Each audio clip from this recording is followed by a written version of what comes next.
Now, Deputy Thomas Pringle on behalf of the Independent Group. Thank you, Stranorlar. Thomas, today I want to raise a very serious issue with you, a very serious case of abuse and neglect by the HSE in Ard Gréine Court in Ballybofey and the Brandon report, which outlines what wasn't done to protect the residents there. This report highlights catastrophic failures and the most vulnerable people by our health services. There is a catalogue of abuse and neglect. From 1991, limited reports of abuse were identified and inappropriate sexual behaviour by Brandon. Between 2003 and 2016, the Brandon report concentrates on that period. In 2011, management reported the issue to the Gardaí, and so did the whistleblower. And then, in 2011, after the report to the Gardaí and HICWA by the whistleblower, Brandon was isolated within the centre and the abuse stopped.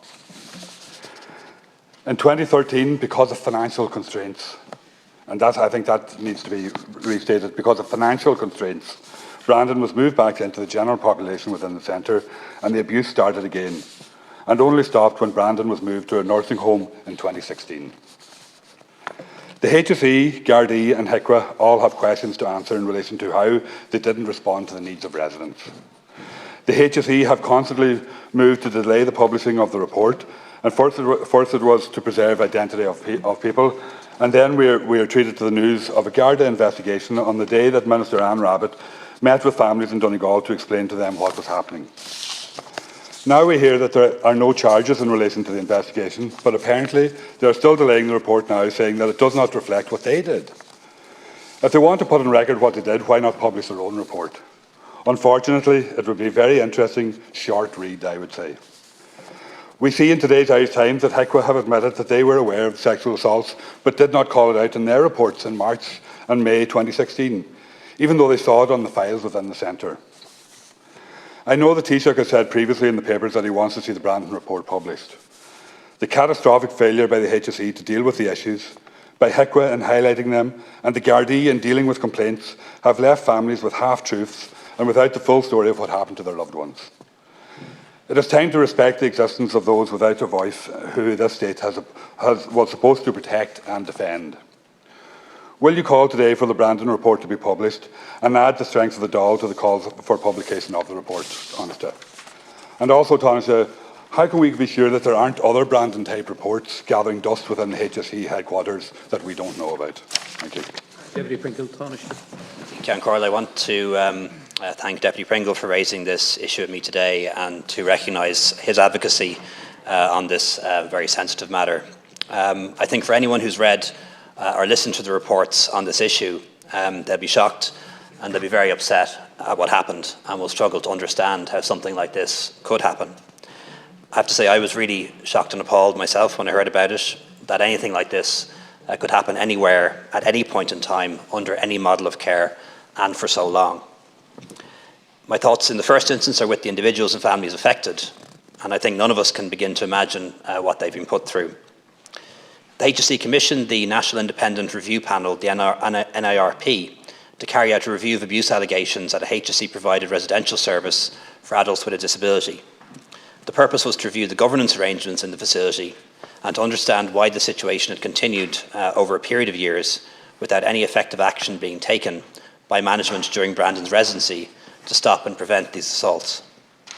The report identified 108 occurrences of sexually inappropriate behaviours by one resident, referred to by the pseudonym Brandon, towards 18 other residents of the facility over an 8-year period between 2003 and 2011.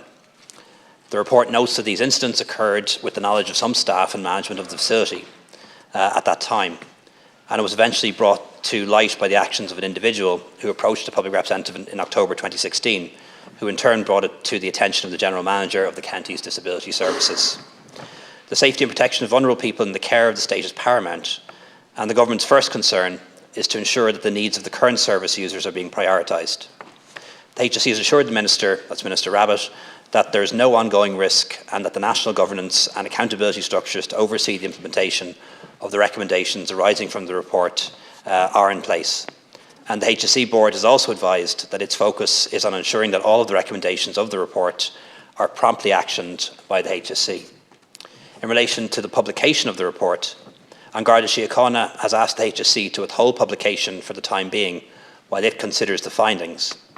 The HSE has indicated that it will publish the findings once they've received clearance to do so. And Minister Rabbitte is going to engage with the HSE board on this in the days and weeks ahead. Minister Rabbitte has also written to the Garda Commissioner in relation to the publication of the report, and the Government and I support her in this regard and believe that it should be published as soon as is possible and without further delay. Thank you, Tánaiste, for the response. And I would like to just pay tribute to Deputy Rabbitte and Minister Rabbitte for the work that she has done in relation to this, trying to get the HSE to own up to the report and publish the report, because I think it's vitally important. Because how can we be certain that the HSE are actually implementing changes that could prevent this happening somewhere else? And also, I have to say, how can we be certain that it hasn't already happened somewhere else? Because I have no faith, unfortunately, in the HSE to deal with this issue at this stage. If I hadn't have raised this with the previous Minister for Disabilities, at that time this would have been buried already within the HSE, and the Minister has put pressure on them through pressure that's been put on by me on her, and she has taken it on and worked very hard to make sure that it would happen. And we need this to happen, because we need to be confident that this won't happen again. And that's the reality of the situation. And the families have said this, and the families are very strong in this as well, that they need to know what happens. And it's about making sure that it doesn't happen again. That's the important thing. And so, Tánaiste, I would say to you, push this to be published. Push the guards to actually say that they're not interested. They're not going any further. It's very interesting that they're only taking an interest now. We need this published, and we need this people to take account and make it fair work. Thank you. Yeah, thanks, Deputy. We'll certainly do that, and as a government we will press the HSE and the Gardaí to have this report published, and it needs to be published for two reasons. First of all, because the families concerned have a right to information. They have a right to know what happened and who knew what at what point and how they acted. And also, anyone involved in this, including some of the staff members, some may have a case to answer, others may be entirely innocent, also have a right to know what's in this report, and they need to know that too.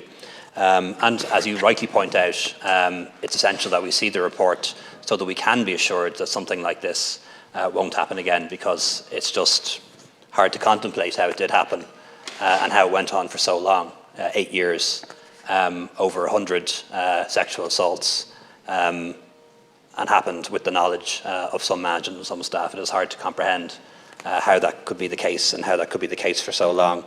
I think, as you acknowledge, Minister Rabbitte has been very active on this issue once she became aware of it, very engaged, has met the families who wish to meet her on Friday the 15th of October.